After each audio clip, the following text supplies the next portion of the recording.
Friends, आज हम इस वीडियो में पढ़ने वाले हैं हिकअप्स के बारे में। हिकअप्स यानी कि हिचकी।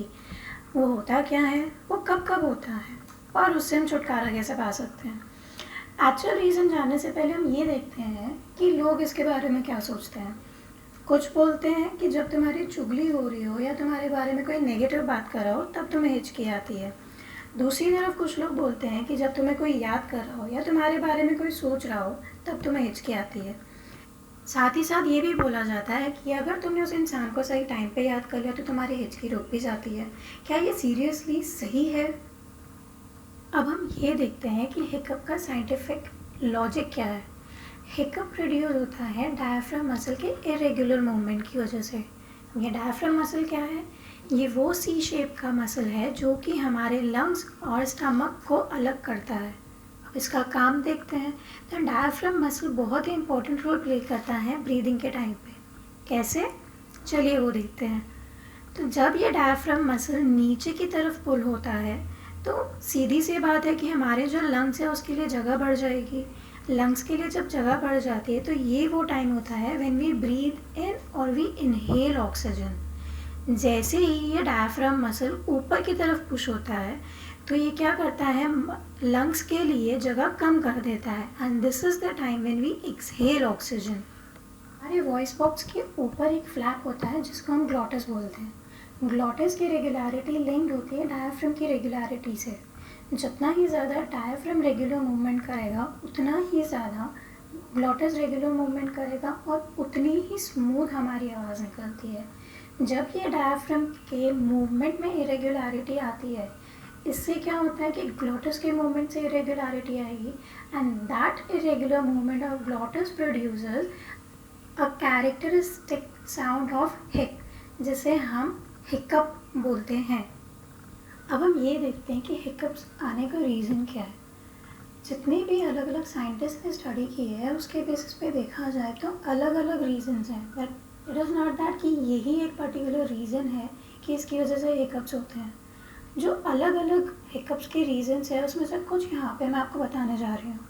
उसमें से पहला है breathing of some poisonous fumes. कुछ गंदी सी या अजीब सी स्मेल हमें आ जाए और फ्यूम्स हमारे अंदर चले जाए तो इट में लीड टू हिकअप्स। दूसरा होता है हम बहुत ज़्यादा तीखा या बहुत ज़्यादा फैट फुल्ड खाना खा लें तब भी हमें हिचकी आ सकती है। कभी कभी होता है जब हम बहुत जल्दी जल्दी फटाफट खाना खाते हैं तब भी हमें हिचकी आती है। देयर आर सर्टेन टाइम्स जब हम एयर और फूड दोनों को साथ में लेने की कोशिश करते हैं तब भी हमें हिचकी आने के चांसेस होते हैं। आप ये सोच रहे होंगे कि ये क्या बात हुई, हम तो हमेशा ही खाना और सांस साथ में लेते हैं। तो मैं आपको एक चीज़ बता दूं, हम कभी भी खाना और सांस एक साथ नहीं ले सकते। ऐसा क्यों? क्योंकि हमारी जो फूड पाइप होती है और विंड पाइप होती है वो हम एकदम बाजू बाजू में प्लेस्ड है। तो जब हम सांस ले रहे होते हैं तो हमारी फूड पाइप बंद हो जाती है और जब हम खाना खा रहे होते हैं या खाने को निगल रहे होते हैं तब हमारी विंड पाइप बंद हो जाती है। बहुत ज़्यादा कार्बोनेटेड ड्रिंक्स पीना जैसे कि cold drinks, soda, energy drinks या अल्कोहल का कंजम्पशन बहुत ज़्यादा करना, इसकी वजह से भी हमें हिचकी आ सकती है। या फिर हमें कोई ऐसी डिजीज़ हो जो कि वो ना उसको इरिटेट करे जो हमारे डायफ्राम के मूवमेंट को कंट्रोल करती है। इसके अलावा इंटेंस इमोशन, जैसे आपने कभी नोटिस किया हो बच्चे अगर जब बहुत ज़्यादा हंसते हैं तब भी उनको हिचकी आती है या बहुत ज़्यादा रो ले तब भी उनको हिचकी आती है। तो ऐसे ही बहुत ज़्यादा इंटेंस इमोशंस के टाइम पे भी हिचकी आ सकती है।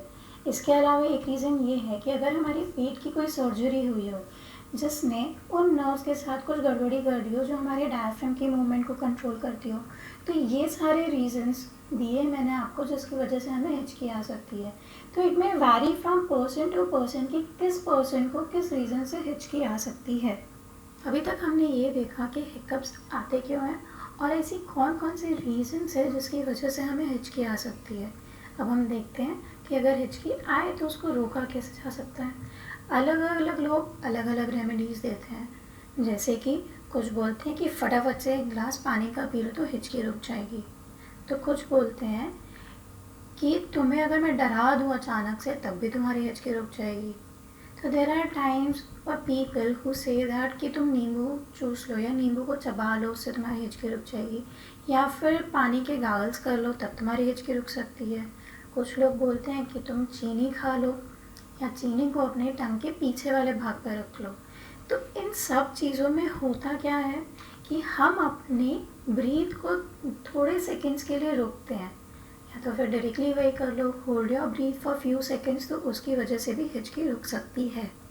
अब मैं आपको एक बहुत ही इंटरेस्टिंग सी बात बताती हूँ हिचकी को लेकर। एक अमेरिकन था जिसका नाम था चार्ल्स ऑसबॉर्न।